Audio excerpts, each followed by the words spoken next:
What is going on, YouTube-averse? John Stanek from Johnny Radio here, bringing you another Top 5 on this glorious Top 5 Friday. And guys, I'm so excited to be talking to you about In Utero by Nirvana. It's the 30th anniversary of this record. They're doing a re-release for it. And I figured I would do my top 5 favorite songs from that album, which is really hard to whittle down because every song is great on this record. And, you know, I'll never forget when this came out in September of 93. I was only like 15 at the time, so highly impressionable. You know, my coming of age years had meant a lot to me. And through the years, it's really only grown in my heart and mind with some of these great songs. So let's not waste any time. Let's get right to it at number 5.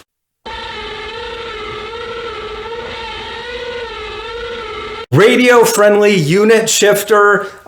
This is just such a great gem towards the end of this album. I think really an underrated classic. And, you know, just I love the propulsive drum beat that Dave Grohl is playing. That goes perfectly with that awesome riff that dun dun dun dun dun dun dun dun dun dun dun. It just makes you want to, you know, do exactly this. And, you know, that lyric in the chorus always tends to get stuck in my head, that what is wrong with me? I guess sometimes I think that and I'm like, and then that tune just comes in my head, but it's just so brilliant. And of course, he's also giving kind of a little nod to Smells Like Teen Spirit with the title of the song. But man, I'll never forget seeing this live on TV when they were doing the New Year's Eve on the Seattle Pier in 93 going into 94. This song especially, you know, especially when they get to the end of the song with all the feedback and distortion, it's just so fun. And yeah, I had to make my top 5. So now at number 4,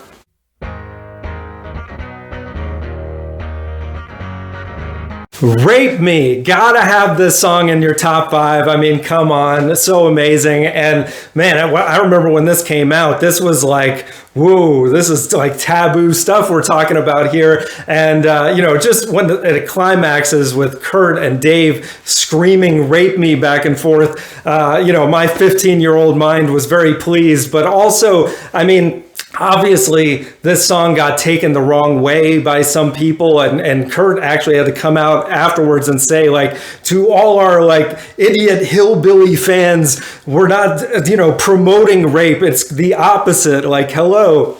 You know, listen to the sarcasm in the song.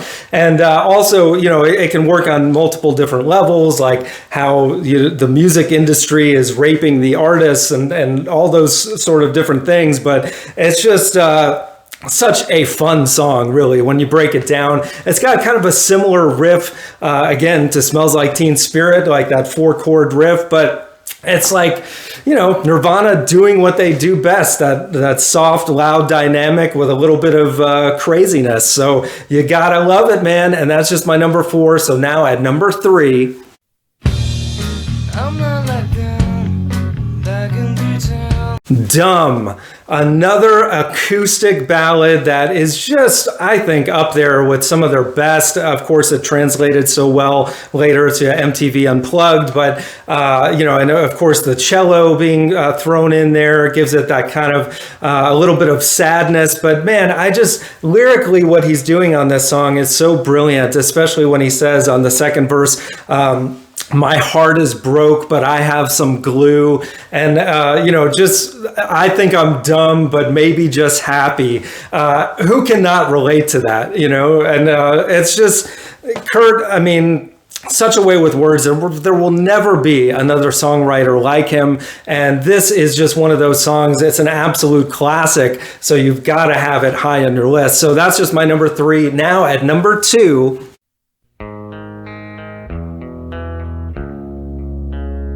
Heart-Shaped Box, the lead off single off of this album, and one that still never gets old. I mean, just the guitar riff itself is something just, it feels like you've heard it before, but it's something so fresh and new. And, you know, whether it's about Courtney Love or whatever he's singing about, it doesn't really matter. I mean, it gets so dark, man, on some of these lines. Like, I wish I could eat your cancer when you turn black. It's like, oh my God. And then, of course, the chorus, hey, wait, I got a new complaint. I mean, just another amazing sing along. Nirvana, as heavy as they were, man, they were one of those bands that melodically, you could break it down. I mean, they were one of the first bands that, in the early 2000s, I think they had like a nursery sing-along style of just like xylophones and stuff for babies. And, it makes sense because Nirvana,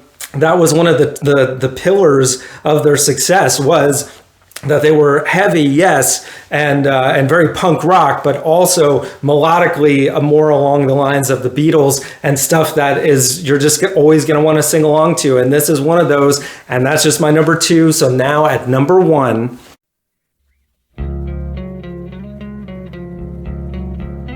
All apologies. Hey, what else can I say, right? I mean, this is just...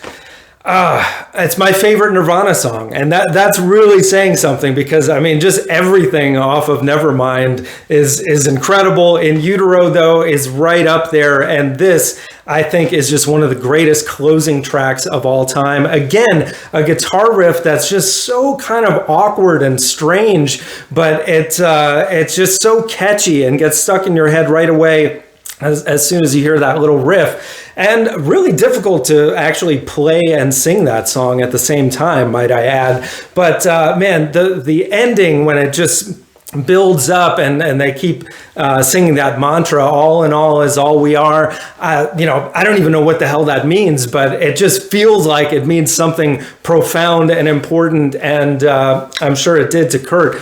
But,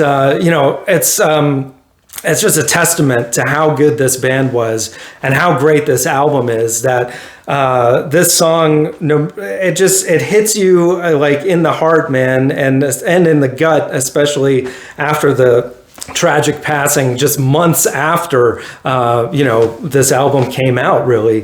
We lost one of the all-time greats way too soon. It would be amazing to see where they would have gone next.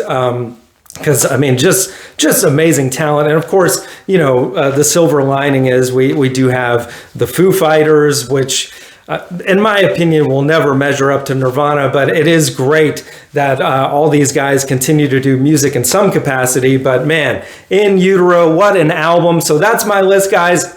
Let me know in the comments below what you think of my top 5. List yours as well. And if you're so bold, hey, rank the whole album, because I love it all, man. I even love Tourette's. I think it's just such a fun, ridiculous, less than 2-minute song. But hey, nobody screams quite like Kurt Cobain. Only he could do it in such a fun and tuneful way. But yeah, guys, we got top 5s every Friday here on the channel. Album reviews, so much more. Thank you for watching, and as always, Viva la Vinyl. So guys, thanks so much for watching. Please like, subscribe, and be sure to ring the bell for notifications so you can always see great quality content like you're seeing on the screen right now. Thank you so much for supporting Johnny Radio, and I'll see you soon.